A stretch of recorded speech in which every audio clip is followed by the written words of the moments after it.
എന്തൊരു അക്രമമാണ് ഈ പിണറായി കാണിക്കുന്നത്. ഒരു കരുണ ആ മനുഷ്യരോടുണ്ടോ? രണ്ടാമത്തെ മഴ വർഷം ആരംഭിച്ചു. 403 കുടുംബങ്ങളാണ് സർക്കാർ കണക്കിലുള്ളത്. 776 കോടി റുപ്യ ജനങ്ങൾ കൊടുത്തിട്ടുണ്ട് മുഖ്യമന്ത്രിയുടെ വയനാട് ദുരിതാശ്വാസ ഫണ്ടിക്ക്.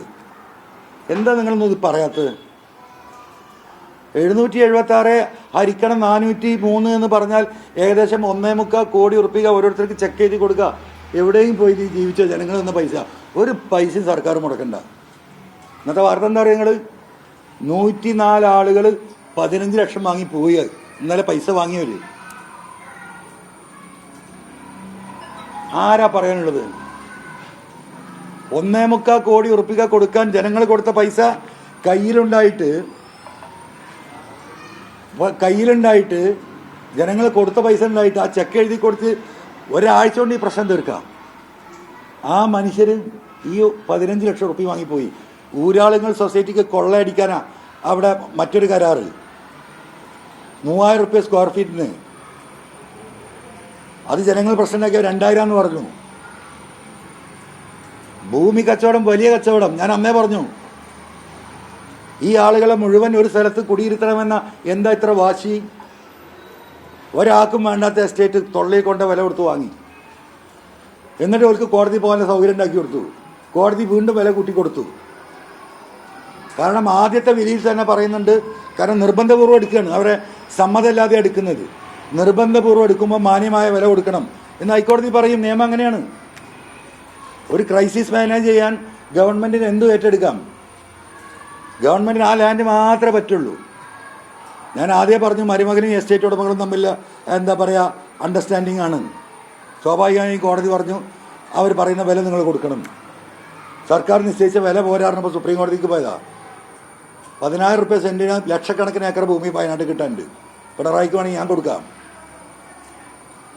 ഇപ്പം 50,000 ക്രോസ് ചെയ്തു. 1 ലക്ഷം സെൻറ്റിന് വേണമെന്നാണ് പറഞ്ഞത്. സുപ്രീം കോടതി അലാവ് ചെയ്യും. കാരണം ഹൈക്കോടതി പറഞ്ഞിട്ടുണ്ട് അവർ നിങ്ങൾ ഫോഴ്സ്ഫുള്ളി എടുക്കുന്ന ലാൻഡാണ്, അതുകൊണ്ട് മാന്യമായ വില കൊടുക്കണമെന്ന് പറഞ്ഞാൽ അവ എത്ര കോടി അടിച്ചു മാറ്റണം? അതിന് പുറമെയാണ് ഇപ്പോൾ ഇത്. ഒരു കൊല്ലമായി വാടക കൊടുക്കാറുണ്ട്.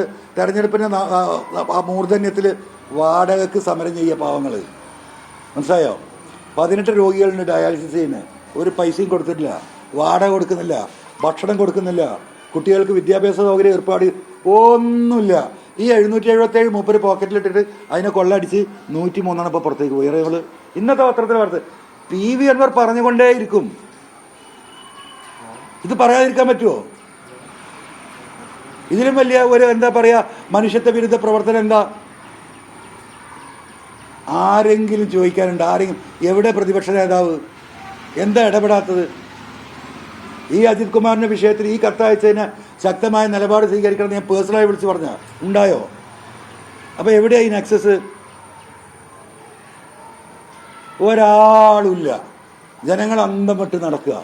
എന്താ പ്രതിപക്ഷത്തിൻ്റെ ഉത്തരവാദിത്തം? എന്താ നിർവഹിക്കാത്തത്?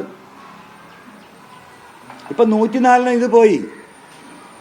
ഇപ്പോൾ ഒരു 4 മാസം മുമ്പ് നിലമ്പൂരിൽ ഈ പറയുന്ന 10 വീടുകൾ KMCC ഉണ്ടാക്കി കൊടുക്കുന്നുണ്ടായിരുന്നു. അത് ബഹുമാനപ്പെട്ട സാദിഖ് അലി തങ്ങളും കുഞ്ഞാടി സാഹിബൊക്കെ പങ്കെടുത്താണ്. പോത്തുകൽ പഞ്ചായത്ത് ഞാനിൽ പങ്കെടുത്തിരുന്നു, എന്നെ ക്ഷണിച്ചിട്ട്. അന്ന് ഞാൻ പറഞ്ഞു ലീഗ് നേതൃത്വത്തിനോട് കുഞ്ഞാടി സാഹിബിനോട് ദയവായി ഈ കൊള്ളയടിക്ക് ഒരാളുടെ കൊള്ളയടിക്ക് നിങ്ങൾ നിൽക്കരുത്. പബ്ലിക്കായിട്ടാണ് പറഞ്ഞത്. ഓക്കെ അല്ലേ? ലൈറ്റിന് കുറവല്ലേ ഉള്ളൂ. പബ്ലിക്കായിട്ടാണ് ഞാൻ പറഞ്ഞത്. ആ പബ്ലിക്കായി പറഞ്ഞു. അവരത് ഗൗരവമായി കണക്കിലെടുത്തു. 100 വീടിന് സ്ഥലം കണ്ടെത്തി അവിടെ പണി തുടങ്ങി. എന്ന് പറഞ്ഞാൽ 104 വീട് ഇതും 100 വീട് KMCCൻ്റെ വീടും എത്രയായി? 204 വീടായി. ഇനി പിണറായി കൊടുക്കേണ്ട ആകെ 200 വീടാണ്. ആ 200 വീടിന് ഈ 767 കോടി റുപ്യ ജനങ്ങൾ കൊടുത്തിട്ടുണ്ട്.